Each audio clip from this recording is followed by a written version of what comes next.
আমি অনন্যা ঘোষ, সেলমাবাদ সরোজিনী বিদ্যানিকেতনের রসায়ন বিভাগের শিক্ষিকা। লাস্ট কতগুলো ভিডিও ধরে আমরা ক্লাস 12 এর সলিড স্টেট নিয়ে আলোচনা করছি।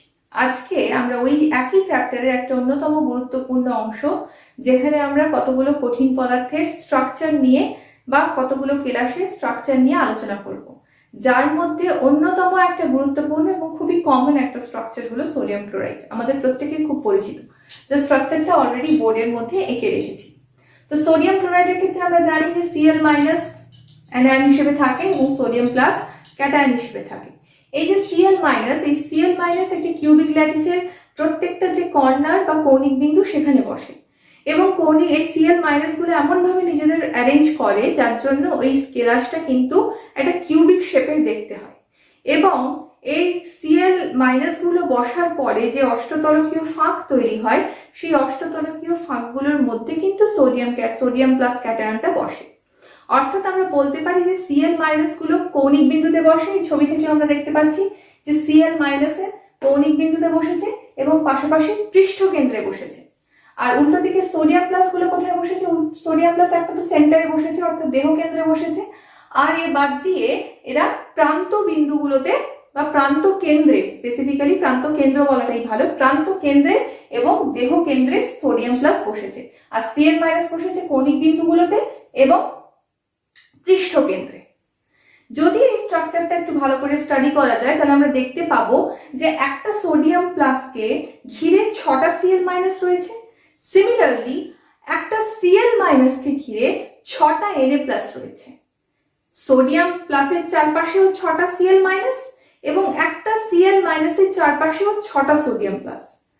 অর্থাৎ এদের কোঅর্ডিনেশন নাম্বারটা আমরা বলতে পারি, বা স্ববর্গাঙ্ক সংখ্যা, যেটা আমরা লাস্ট ভিডিওতে আলোচনা করছিলাম, স্ববর্গাঙ্ক সংখ্যা কত বলতে পারি? 6। আর স্ববর্গাঙ্ক কত বলবো? যেহেতু দুটোই 6 6, অর্থাৎ সোডিয়াম প্লাসও 6, Cl মাইনাসও 6, তাই স্ববর্গাঙ্কর মান হবে 6:6। এই যে আমরা এঁকেছি এই যে স্ট্রাকচারটা, এখানে আমরা দেখতে পাবো যে সোডিয়াম প্লাসের একটা আমরা রেডিয়াস পাবো, এবং Cl মাইনাসের একটা রেডিয়াস পাবো। তো দেখা গেছে এদের রেডিয়াসের অনুপাতটা এই স্পেসিফিক ল্যাটিসের ক্ষেত্রে তার মানটা হচ্ছে 0.525, কিন্তু অ্যাকচুয়ালি যে মানটা হওয়া উচিত থিওরিটিক্যালি, সেই মানটা হচ্ছে 0.414। তাহলে এই ভ্যালুটা হওয়া উচিত, কিন্তু অ্যাকচুয়ালি এই ভ্যালুটা হচ্ছে, অর্থাৎ এদের রেডিয়াসের অনুপাতটা হচ্ছে 0.525 হচ্ছে অ্যাকচুয়ালি, কিন্তু হওয়া উচিত 0.414। তাহলে এই রেডিয়াসটা মেনটেন করার জন্য, অর্থাৎ যেটা থিওরিটিক্যাল রেডিয়াস, সেটাকে মেনটেন করার জন্য দেখা গেছে যে Cl মাইনাস গুলো তাদের নিজেদের পজিশন একটু অ্যাডজাস্ট করে, এবং অ্যাডজাস্ট করে বলে তারা ল্যাটিসের মধ্যে একটু উঠে, অর্থাৎ একটু উপরের দিকে অবস্থান করে। এবং এই উপরের দিকে অবস্থান করার জন্য তারা কিন্তু কখনোই পরস্পরের সঙ্গে স্পর্শ করে থাকে না, অর্থাৎ তারা কখনোই পরস্পরের সঙ্গে লাগালাগি করে থাকে না। এবার আমরা চলে আসবো এই যে সোডিয়াম ক্লোরাইডটা এঁকেছি, এখানে সোডিয়াম ক্লোরাইডের কতগুলো কণা রয়েছে সেটা আমাদের ক্যালকুলেট করতে হবে। দেখো, আমরা প্রথমেই আলোচনা করব কি নিয়ে, না সোডিয়াম প্লাসটা নিয়ে প্রথমে আলোচনা করা যাক। সোডিয়াম প্লাসটা নিয়ে আমরা প্রথমে আলোচনা করছি, অর্থাৎ কতগুলো সোডিয়াম প্লাস কণা রয়েছে আমরা সেটা নিয়ে আলোচনা করছি। তাহলে একটা দেখতেই পাচ্ছি সোডিয়াম প্লাস একদম সেন্টারে রয়েছে, এই যে সেন্টারে দেহ কেন্দ্রে একটা সোডিয়াম প্লাস রয়েছে। এর বাদ দিয়ে প্রত্যেকটা প্রান্ত বিন্দুতে সোডিয়াম প্লাস রয়েছে। কতগুলো প্রান্ত বিন্দু রয়েছে? 12টা প্রান্ত বিন্দু রয়েছে। এবং যখনই 12টা প্রান্ত বিন্দু থাকবে, প্রত্যেকটা প্রান্ত বিন্দুতে এর কন্ট্রিবিউশন হচ্ছে পরমাণুগুলোর কত করে? না 1/4 করে। তাহলে এখানে আমরা কেন্দ্র থেকে তো একটা পাচ্ছি, এর বাদ দিয়ে এখানে কটা পাচ্ছি? 3টে পাচ্ছি। অর্থাৎ টোটাল সোডিয়ামের কতগুলো পরমাণু পাচ্ছি? একটা স্পেসিফিক ল্যাটিসের মধ্যে 4টে। সিমিলারলি Cl মাইনাসও বার করতে পারবো। Cl মাইনাস দেখো কটা রয়েছে? কৌণিক বিন্দুতে রয়েছে 8টা কৌণিক বিন্দু, এই যে নীলগুলো Cl মাইনাস আমরা দেখতে পাচ্ছি 8টা কৌণিক বিন্দুতে রয়েছে। তাহলে 8 ইনটু আমরা বলতে পারি 1/8, কারণ অলরেডি আমরা লাস্ট ভিডিওগুলোতে দেখে ফেলেছি যে যখনই কর্নারে থাকবে তখনই তাদের কন্ট্রিবিউশন কত হবে? না 1/8 করে কন্ট্রিবিউশন হবে। তাহলে 8 ইনটু 1/8 প্লাস কত? না প্লাস প্রত্যেকটা ফেসে আছে বা পৃষ্ঠ কেন্দ্রে রয়েছে। পৃষ্ঠ কেন্দ্র কটা? 6টা পৃষ্ঠ। প্রত্যেকটা পৃষ্ঠে তাদের কন্ট্রিবিউশন কত করে হয়? না হাফ করে হয়, আমরা জানি। তাহলে এটা কেটে গেল, এখান থেকে আমরা 1 পাচ্ছি, আর এটা কেটে গেলে এখান থেকে আমরা কত পাচ্ছি 3 পাচ্ছি। তাহলে এখানেও কটা পাচ্ছি 4টে। অর্থাৎ আমরা বলতে পারি যে একটা সোডিয়াম ক্লোরাইড কেলাসের মধ্যে কণার সংখ্যা হচ্ছে 4টি। এই সোডিয়াম ক্লোরাইডের যে স্ট্রাকচার, এই সোডিয়াম ক্লোরাইডের স্ট্রাকচারের সঙ্গে আরো বেশ কিছু এরকম রয়েছে কম্পাউন্ড রয়েছে যাদের স্ট্রাকচারের মিল রয়েছে, যেমন সোডিয়াম আয়োডাইড, পটাশিয়াম ক্লোরাইড। এরা কিন্তু সবাই একই রকম দেখতে, মানে সোডিয়াম ক্লোরাইডের মতনই এদের বৈশিষ্ট্য, সোডিয়াম ক্লোরাইডের মতনই এদের স্ট্রাকচার। এবার দিয়ে অ্যামোনিয়াম হ্যালাইড, অ্যামোনিয়াম হ্যালাইডও কিন্তু এইরকম সোডিয়াম ক্লোরাইডের মতো দেখতে, বা তার নেচারটা সোডিয়াম ক্লোরাইডের মতনই হয়। তো এখন আমরা সোডিয়াম ক্লোরাইডের গঠনটা পুরোপুরি জেনে গেল। নেক্সট আমরা জানবো সিজিয়াম ক্লোরাইডের স্ট্রাকচার। তাহলে এটা মুছে দিচ্ছি।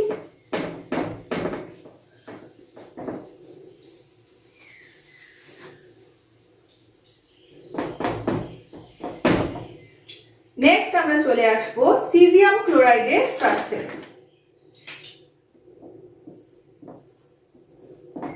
সিজিয়াম ক্লোরাইডের স্ট্রাকচার, সিজিয়াম ক্লোরাইডের স্ট্রাকচারটা কিরকম? এটা খুব সিম্পল। কিরকম না, এরকম নর্মাল আমরা একটা কিউব ড্র করব,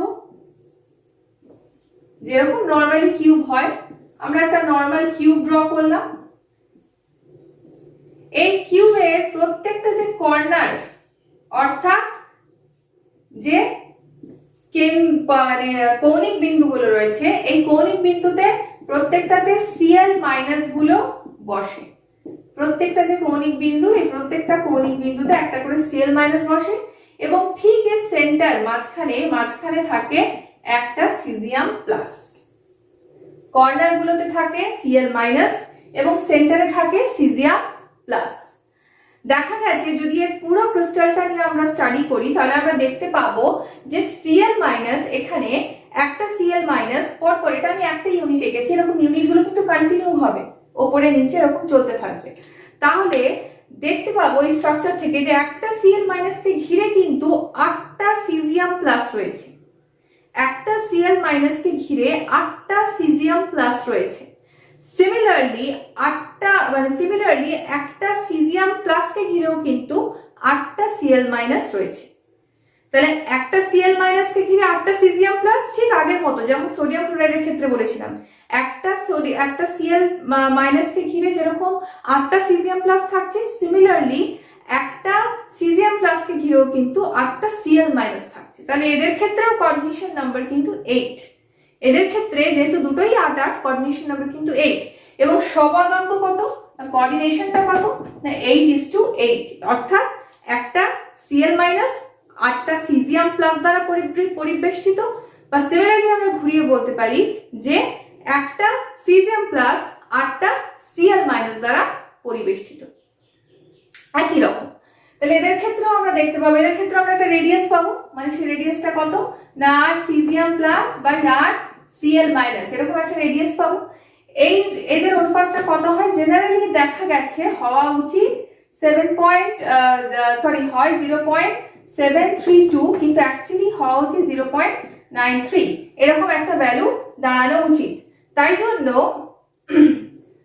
জন্য এই ভ্যালুটা যেহেতু ডিফার করছে, তাই এই ভ্যালুটা পাওয়ার জন্য, অর্থাৎ যেটা তার থিওরিটিক্যাল ভ্যালু, সেই ভ্যালুটা পাওয়ার জন্য এখানেও আমরা দেখি সিজিয়াম প্লাস গুলো কিন্তু নিজেদের মধ্যে একটু অ্যাডজাস্টমেন্ট করে নেয়, সামান্য উপরের দিকে উঠে আসে। এই Cl মাইনাস গুলো কিন্তু এখানেও অ্যাডজাস্ট করে, ঠিক আগে যেমন সোডিয়াম ক্লোরাইডের ক্ষেত্রে পেয়েছিলাম, এখানেও কিন্তু সেম একই ধরনের জিনিস হয়। এখানেও আমরা দেখবো যে Cl মাইনাস গুলো কিন্তু কিছুটা উপরের দিকে উঠে আসে, যে যাতে তারা এই রেডিয়াসটা বা এই পুরো ব্যাপারটা, এই থিওরিটিক্যাল ভ্যালুটাকে কিন্তু যাতে মেনটেন করতে পারে, তাই জন্য উঠে আসে। এবার আমরা দেখবো এর মধ্যে কতগুলো কণা রয়েছে। তো খুব ইজি আমরা দেখতে পাচ্ছি যে সিজিয়াম তো ক্যালকুলেট করার দরকার পড়বে বলে মনে হয় না, কারণ একটাই সিজিয়াম রয়েছে একদম কেন্দ্রে। তাহলে আমরা লিখছি যে একটাই সিজিয়াম রয়েছে একদম কেন্দ্রে।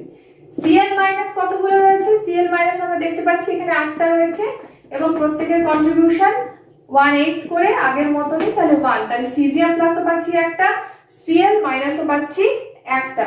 তাহলে আমরা বলতেই পারি যে সিজিয়াম ক্লোরাইডের যে স্ট্রাকচার, সেই সিজিয়াম ক্লোরাইডের স্ট্রাকচার বা তার মধ্যেও কতগুলো কণা রয়েছে না একটা কণা রয়েছে। আগে সোডিয়াম ক্লোরাইডে পেয়েছিলাম 4টে কণা, এখন আমরা সিজিয়াম ক্লোরাইডে পেলাম একটা কণা।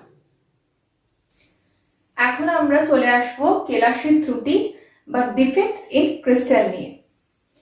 তো জেনারেলি দেখা গেছে যে পরম শূন্য উষ্ণতা বা 0 কেলভিন টেম্পারেচারে যখন কোনো কেলাস থাকে সেটাই তার সবচেয়ে সুস্থিত অবস্থা হয়।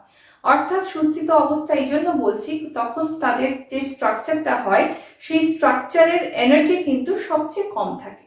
অর্থাৎ যখন কোনো কেলাস 0 কেলভিন টেম্পারেচারে রয়েছে বা পরম শূন্য উষ্ণতায় রয়েছে, তখন তাদের যে শক্তি সেই শক্তিটা সর্বনিম্ন হয় এবং তারা সবচেয়ে স্টেবল কন্ডিশনে থাকে।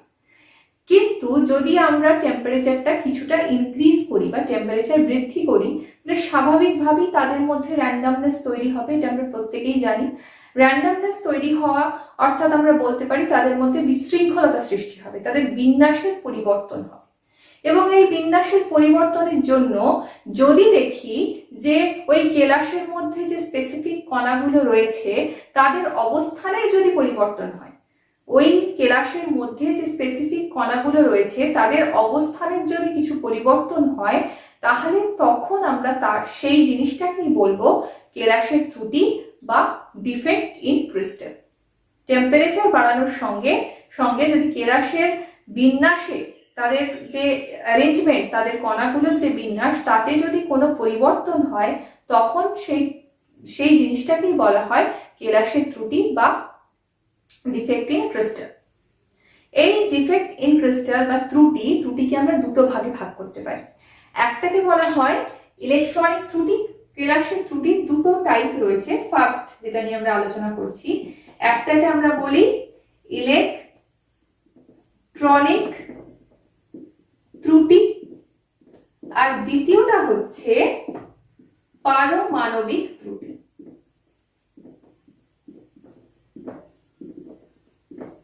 ইলেকট্রনিক ত্রুটি এবং পারমাণবিক ত্রুটি। এখন আমরা এই ইলেকট্রনিক ত্রুটিটা নিয়ে আলোচনা করব। ইলেকট্রনিক ত্রুটিটা কি না, একটু আগেই যখন ডিফেক্টটা নিয়ে প্রথমে আলোচনা করছিলাম তখনই বললাম যে যখন তারা 0 কেলভিন উষ্ণতাতে থাকছে তখন তারা খুবই স্টেবল কন্ডিশনে থাকে এবং তাদের শক্তিটা সবচেয়ে কম হয়। জেনারেলি যখনই টেম্পারেচারটা সামান্য বাড়ানো হচ্ছে তখন তাদের মধ্যে বিশৃঙ্খলতা তৈরি হচ্ছে। যারা সমযোজী কেলাস, এই সমযোজী কেলাসের মধ্যে টেম্পারেচার বাড়ানোর সাথে সাথে তাদের মধ্যে থেকে কিছু ফ্রি ইলেকট্রনস কিন্তু তখন বেরোতে থাকবে। ফ্রি ইলেকট্রনস ওই সমযোজী কেলাস থেকে বেরোতে থাকবে এবং এই ফ্রি ইলেকট্রন বেরিয়ে যাওয়া এবং ইলেকট্রনের বেরিয়ে যাওয়ার জন্য যে ত্রুটিটা তৈরি হচ্ছে সেই ত্রুটিটাকে আমরা বলছি ইলেকট্রনিক ত্রুটি বা ইলেকট্রনীয় ত্রুটি। এই ইলেকট্রনীয় ত্রুটিতে যে ইলেকট্রনটা বেরোয়, জেনারেলি যে পজিশনে ইলেকট্রনটা ছিল সেখান থেকে যে ইলেকট্রনটা বেরিয়ে গেল, ইলেকট্রনটা বেরিয়ে যাওয়ার সাথে সাথে সেই যে পজিশনটা যেখানে আগে ইলেকট্রনটা ছিল এখন সেই জায়গাটা শূন্যস্থান হয়ে যাচ্ছে এবং সেই জায়গাটাকে তখন আর আমরা ইলেকট্রন নেই যেহেতু, তাই সেই স্থানটাকে আমরা বলছি গর্ত বা হোল। ইলেকট্রনটাকে আমরা এই চিহ্ন দিয়ে প্রকাশ করি এবং এই যে গর্ত যেটা সেটাকে আমরা এইচ চিহ্ন দিয়ে প্রকাশ করি। ইলেকট্রনকে তো এই চিহ্ন দিয়ে প্রকাশ করা হয়, আমরা প্রত্যেকেই জানি। এবং এই যে গর্তটা অর্থাৎ যেখানে ইলেকট্রনটা ছিল ওই সমযোজী কেলাসে, টেম্পারেচার বাড়ানোর পর তার মধ্যে বিশৃঙ্খলতা তৈরি হওয়ার পর যখন ইলেকট্রনটা সেখান থেকে বেরিয়ে যাচ্ছে, ইলেকট্রনটা বেরিয়ে গেলে সেই জায়গাটা যে হোল তৈরি হচ্ছে সেই হোলটাকে আমরা এইচ লেটার দিয়ে রিপ্রেজেন্ট করি। এবং দেখা গেছে যে ইলেকট্রনের চলনটা যেদিকে হবে সেই যে হোলটা বা গর্তটা হয়েছিল সেই গর্তটার চলন কিন্তু একদম তার বিপরীত ডাইরেকশনে হবে। এটা কিন্তু একটা অন্যতম বৈশিষ্ট্য ইলেকট্রনীয় ত্রুটির ক্ষেত্রে, যে ইলেকট্রনটা বেরিয়ে গেল, ফ্রি হলো, সেই ইলেকট্রনটা যেদিকে যাচ্ছে এবং যেখানে ইলেকট্রনটা আগে ছিল, যেটা বেরিয়ে যাওয়ার জন্য ওই পজিশনে হোল তৈরি হলো, সেই হোলের চলন এবং ইলেকট্রনের চলন কিন্তু সম্পূর্ণ অপোজিট ডাইরেকশনে হচ্ছে। এবং এই কনসেপ্টটাকে কাজে লাগিয়ে কিন্তু সেমিকন্ডাক্টর তৈরি হয়েছে। যেমন কোনো বিশুদ্ধ কেলাসের মধ্যে কিছু অশুদ্ধি মিশিয়ে আমরা সেমিকন্ডাক্টর ফর্মেশন করি, এই কনসেপ্টটা কিন্তু এই ইলেকট্রনীয় ত্রুটির কনসেপ্টটার সাহায্য নিয়েই কিন্তু সেমিকন্ডাক্টর তৈরি করা হয়েছে বা অর্ধপরিবাহী তৈরি করা হয়েছে। নেক্সট আমরা চলে আসবো পারমাণবিক ত্রুটিতে। পারমাণবিক ত্রুটি কি না, নাম থেকে বুঝতে পারছি, অর্থাৎ যখন এই রিঅ্যারেঞ্জমেন্টটা হবে, যখন কোনো কেলাসের কণাগুলো বিভিন্নভাবে রিঅ্যারেঞ্জ থাকবে, সেই তাদের বিন্যাসে বা তাদের রিঅ্যারেঞ্জমেন্টের মধ্যে যদি কোনো ত্রুটি দেখা যায় তখন সেই ত্রুটিকে বলা হবে পারমাণবিক ত্রুটি। এই পারমাণবিক ত্রুটিকে আমরা মূলত দুটো ভাগে ভাগ করি। একটাকে বলা হয় বিন্দু ঘটিত ত্রুটি আর একটাকে বলা হয় ল্যাটিস ত্রুটি। বিন্দু ঘটিত ত্রুটি বলতে কি না, বিন্দু ঘটিত ত্রুটি জিনিসটা হচ্ছে যে যখন একটা কেলাসের মধ্যে যে পরমাণুগুলো থাকে, পরমাণুগুলো হয়তো কোনো ক্ষেত্রে দেখা গেল যে কোনো একটা নির্দিষ্ট পরমাণু অ্যাবসেন্ট, অর্থাৎ কোনো নির্দিষ্ট পরমাণু নেই, বা তার পরিবর্তে অন্য কোনো পরমাণু চলে এসছে। যদি এই জাতীয় কোনো ত্রুটি থাকে তখন সেই ত্রুটিটাকে বলা হয় বিন্দু ঘটিত ত্রুটি। এই বিন্দু ঘটিত ত্রুটিকে আবার দুটো ভাগে ভাগ করা যায়, একটা হচ্ছে স্টয়সিওমেট্রিক ত্রুটি আর একটা হচ্ছে নন স্টয়সিওমেট্রিক ত্রুটি। স্টয়সিওমেট্রিক ত্রুটি কি? স্টয়সিওমেট্রিক ত্রুটি হচ্ছে যখন কোনো ল্যাটিসের মধ্যে, যে ল্যাটিসগুলোর মধ্যে ক্যাটায়ন এবং অ্যানায়ন রয়েছে, যদি তাদের ক্যাটায়ন এবং অ্যানায়ন সংখ্যার অনুপাত যে কোনো অবস্থাতেই যদি একই থাকে, অর্থাৎ সেই ল্যাটিসটার মধ্যে যা খুশি পরিবর্তন ঘটতে পারে, হয়তো কোনো পরমাণু অনুপস্থিত বা সেই পরমাণুর পরিবর্তে অন্য কোনো পরমাণু রয়েছে, সেটা যা খুশি ঘটতে পারে, কিন্তু যে কোনো অবস্থাতেই তাদের ধনাত্মক আধান এবং ঋণাত্মক আধানের সংখ্যার অনুপাত অপরিবর্তিত থাকবে। যদি সেরকম হয় তাহলে সেই ত্রুটিটাকে বলা হবে স্টয়সিওমেট্রিক ত্রুটি। এই স্টয়সিওমেট্রিক ত্রুটিকে আবার দুটো ভাগে ভাগ করা হয়, একটাকে বলা হচ্ছে শূন্যতা ত্রুটি আর একটাকে বলা হচ্ছে ইন্টারস্টিশিয়াল পজিশনের ত্রুটি বা ইন্টারস্টিশিয়াল ত্রুটি। তো এখন আমরা এই শূন্যতা ত্রুটি আর ইন্টারস্টিশিয়াল ত্রুটি নিয়ে আলোচনা করব। শূন্যতা ত্রুটি কি? ধরা যাক কোনো পরমাণু, এখানে মুছে দিলাম, ব্যাপারটা বুঝতে একটু সুবিধা হবে। ধরা যাক যখন এই কেলাসের মধ্যে বিভিন্ন পরমাণুগুলো অ্যারেঞ্জ রয়েছে, নির্দিষ্ট অনুপাতে সাজানো রয়েছে, হঠাৎ এই পরমাণুর যে বিন্যাস, তার মধ্যে হঠাৎ দেখতে পেলাম যে কোনো একটা জায়গায় কোনো একটা পরমাণু হয়তো অ্যাবসেন্ট। এখানে একটা পরমাণু থাকার কথা, সেটা নেই, বা এখানে একটা পরমাণু থাকার কথা, সেটা নেই। অর্থাৎ এইভাবে স্পেসিফিক একটা অ্যারেঞ্জমেন্ট চলতে থাকবে। চলতে চলতে হঠাৎ কিছু কিছু জায়গায় দেখা গেল কিছু কিছু পরমাণু অ্যাবসেন্ট বা অনুপস্থিত, অর্থাৎ সেই স্থানগুলো শূন্য অবস্থায় রয়েছে, তখন সেই ত্রুটিটাকে বলা হবে শূন্যতা ত্রুটি। আর ইন্টারস্টিশিয়াল ত্রুটি কি? ইন্টারস্টিশিয়াল ত্রুটি হচ্ছে এইরকমই, পরমাণুগুলো পরপর রয়েছে এরকম সাজানো অবস্থায়, এইরকম সাজানো অবস্থায় যখন পরমাণুগুলো রয়েছে, দেখা গেল এখানে একটা পরমাণু থাকার কথা, সেই পরমাণুটা এখানে অনুপস্থিত, অথচ এই পরমাণুটা এখানে না থেকে কোনো একটা ইন্টারস্টিশিয়াল পজিশনে, অর্থাৎ এরকম মাঝামাঝি অবস্থানে চলে গেছে। এখানে থাকার কথা এখানে না থেকে সেই পজিশনে চলে গেছে, বা এখানে থাকার কথা এখানে না থেকে এই পজিশনে চলে গেছে। যদি এই জাতীয় ত্রুটি হয় তখন সেই ত্রুটিটাকে বলা হবে ইন্টারস্টিশিয়াল পজিশনের ত্রুটি। নেক্সট আমরা চলে আসব, আচ্ছা এই প্রসঙ্গে আরেকটা কথা বলে রাখি, এই যে শূন্যতা ত্রুটি বা ইন্টারস্টিশিয়াল ত্রুটি, যে দুটো ত্রুটির কথা বললাম, এই দুটো ত্রুটি কিন্তু মূলত সমযোজী কেলাসের ক্ষেত্রেই দেখা যায়। শূন্যতা ত্রুটি এবং ইন্টারস্টিশিয়াল পজিশনের যে ত্রুটি, সেই ত্রুটি দুটো কিন্তু মূলত সমযোজী যৌগের ক্ষেত্রেই দেখা যায়। এবার প্রশ্ন হচ্ছে, যদি সমযোজী যৌগের পরিবর্তে কোনো আয়নীয় কেলাস আসে, আয়নীয় কেলাস যদি আমাদের সামনে থাকে, তাহলে তার ক্ষেত্রে এই দুটো ত্রুটি কিভাবে ভ্যারি করবে? তখন আয়নীয় কেলাসের ক্ষেত্রেও এই জাতীয় ত্রুটি আসে, কিন্তু তখন তাদের নামগুলো একটু আলাদা হয়ে যায়। তখন শূন্যতা ত্রুটি আর ইন্টারস্টিশিয়াল ত্রুটির পরিবর্তে আমরা দুটো আলাদা শব্দ ব্যবহার করবো, একটাকে আমরা বলবো স্কটকি ত্রুটি, আরেকটাকে বলবো ফ্র্যাঙ্কেল ত্রুটি। স্কটকি এবং ফ্র্যাঙ্কেল এই দুটো সমযোজী যৌগের ক্ষেত্রে প্রযোজ্য। যদি সমযোজী কেলাসের পরিবর্তে যদি আয়নীয় যৌগের কেলাস আসে, তখন আমাদের অন্য দুটো ত্রুটি নিয়ে আলোচনা করতে হবে। সেই দুটো ত্রুটির নাম হচ্ছে স্কটকি ত্রুটি এবং ফ্র্যাঙ্কেল ত্রুটি। তাহলে এখন আমরা স্কটকি এবং ফ্র্যাঙ্কেল ত্রুটি দুটো নিয়ে আলোচনা করব। প্রথমেই চলে আসা যাক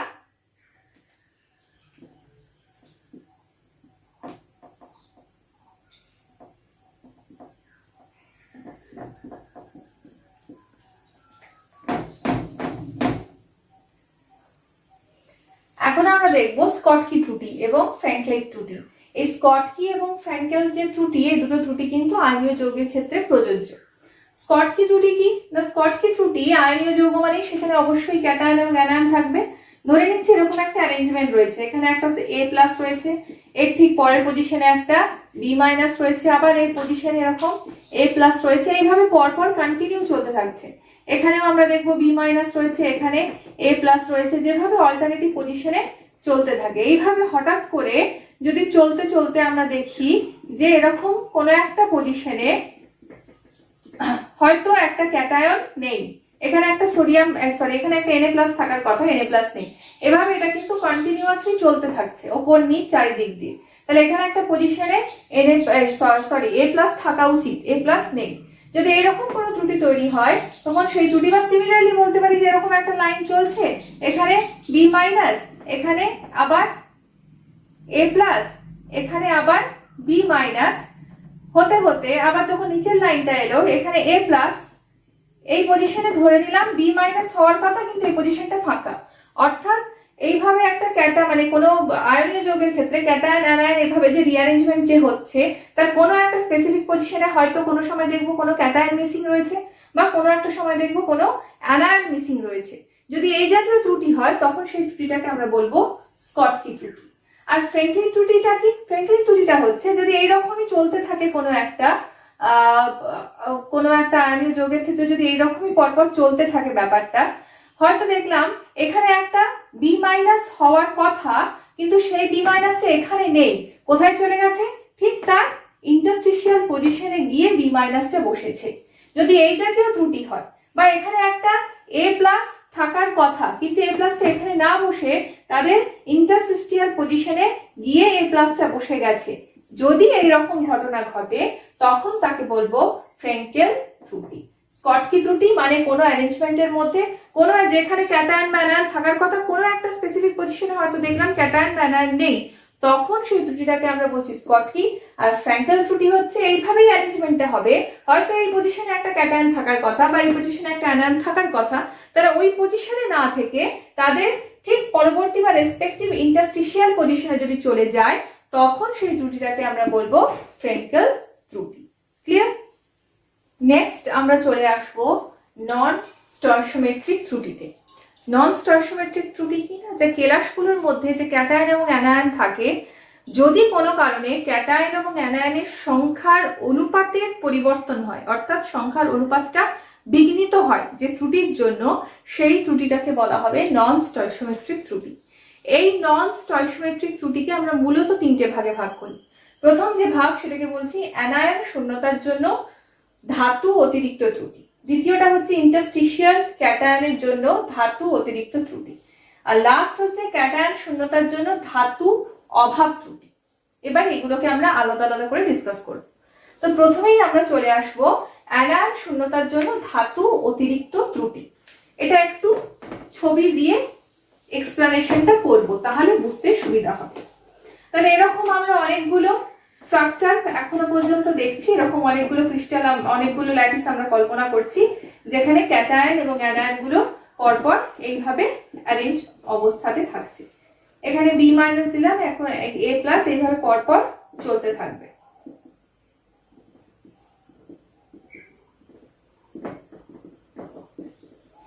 এইভাবে চলছে, আমি তিনটে লাইনই লিখলাম বোঝার সুবিধার জন্য। এবার প্রথমটা কি বলেছিলাম না, অ্যানায়ন শূন্যতার জন্য ধাতুর অতিরিক্ত ত্রুটি। তাহলে ডেফিনেটলি একটা অ্যানায়ন মিসিং হবে। তাহলে ধরে নিচ্ছি এই যে একটা অ্যানায়ন উপরে রয়েছে, এই অ্যানায়নটা মিসিং হয়ে গেল, অর্থাৎ অ্যানায়নটা নেই ওই ক্রিস্টালের মধ্যে। তাহলে অ্যানায়নটা নেই, তার মানে যদি অ্যানায়ন না থাকে তাহলে তার চার্জের মধ্যে তার কিছু একটা পরিবর্তন আসছে। অ্যানায়ন নেই যেহেতু, তাহলে চার্জের কিছু একটা পরিবর্তন আসছে। তাহলে সেই চার্জটাকে ব্যালেন্স করার জন্য ওই শূন্য স্থানটায়, অর্থাৎ যেখান থেকে অ্যানায়নটা মিসিং হয়ে গেল, সেই শূন্য স্থানে একটা অতিরিক্ত ইলেকট্রনকে দিতে হবে। এইভাবে এই যে কেলাসটা কিন্তু প্রশমিত হয়ে যাবে, কিন্তু তার মধ্যে ক্যাটায়নের আধিক্য দেখা যাবে। তাই জন্য এই ত্রুটিটাকে বলা হয় অ্যানায়ন শূন্যতার জন্য ধাতুর অতিরিক্ত ত্রুটি। নেক্সট যে ত্রুটিটা রয়েছে যেটাকে আমরা বলছি ইন্টারস্টিশিয়াল ক্যাটায়নের জন্য ধাতু অতিরিক্ত ত্রুটি। ইন্টারস্টিশিয়াল অর্থাৎ যদি এই ছবিটাকে আবার আগের মতো আমরা করে নিই, এখানে B- ছিল, ইন্টারস্টিশিয়াল ক্যাটায়নের জন্য ধাতুর অতিরিক্ত ত্রুটি, অর্থাৎ ইন্টারস্টিশিয়াল পজিশনে একটা ক্যাটায়ন আসবে। ধরে নিচ্ছি ইন্টারস্টিশিয়াল পজিশনে একটা ক্যাটায়ন এলো, এখানে একটা ক্যাটায়ন এলো, এই ইন্টারস্টিশিয়াল পজিশনে একটা ক্যাটায়ন এলো।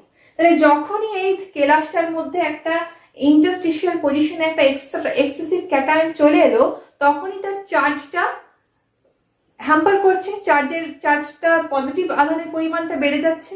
তাহলে সেই পজিটিভ আধানটাকে নিউট্রালাইজ করার জন্য তাহলে এখানে আমাদের একটা ইলেকট্রন দিতে হবে। তাহলে সেই ইলেকট্রনটা কোথায় দেবো? সেই ইলেকট্রনটাও কিন্তু দিতে হবে কোথায় না, ইন্টারস্টিশিয়াল পজিশনে, কোনো একটা ইন্টারস্টিশিয়াল পজিশনে ইলেকট্রনটাকে পুট করতে হবে। ক্যাটায়ন আসছে, ক্যাটায়নটা কোথায় বসছে, নাম অনুযায়ী ইন্টারস্টিশিয়াল পজিশনে বসলো। তাহলে যখন ইন্টারস্টিশিয়াল পজিশনে ক্যাটায়ন বসছে, তাহলে সেখানে পজিটিভ আধানের পরিমাণটা বেড়ে যাচ্ছে। তাহলে এই পজিটিভ আধানটাকে নিউট্রালাইজ করার জন্য তাহলে একটা নেগেটিভ আধানের প্রয়োজন বা ঋণাত্মক আধানের প্রয়োজন, তাই জন্য একটা ইলেকট্রনের প্রয়োজন পড়লো। তো সেই ইলেকট্রনটা কোথায় বসবে? সেই ইলেকট্রনটা কোনো না কোনো একটা ইন্টারস্টিশিয়াল পজিশনে বসবে। এইভাবে তাদের চার্জটা ব্যালেন্স হবে। তাহলে এটাই হচ্ছে ইন্টারস্টিশিয়াল ক্যাটায়নের জন্য ধাতুর অতিরিক্ত ত্রুটি। নেক্সট আমরা চলে আসবো ক্যাটায়ন শূন্যতার জন্য ধাতুর অভাব ত্রুটি। তাহলে এইরকমই একটা আমরা অ্যারেঞ্জমেন্ট করছি, যেখানে আরেকটা লাইন বাড়িয়ে নিই, বুঝতে সুবিধা হবে।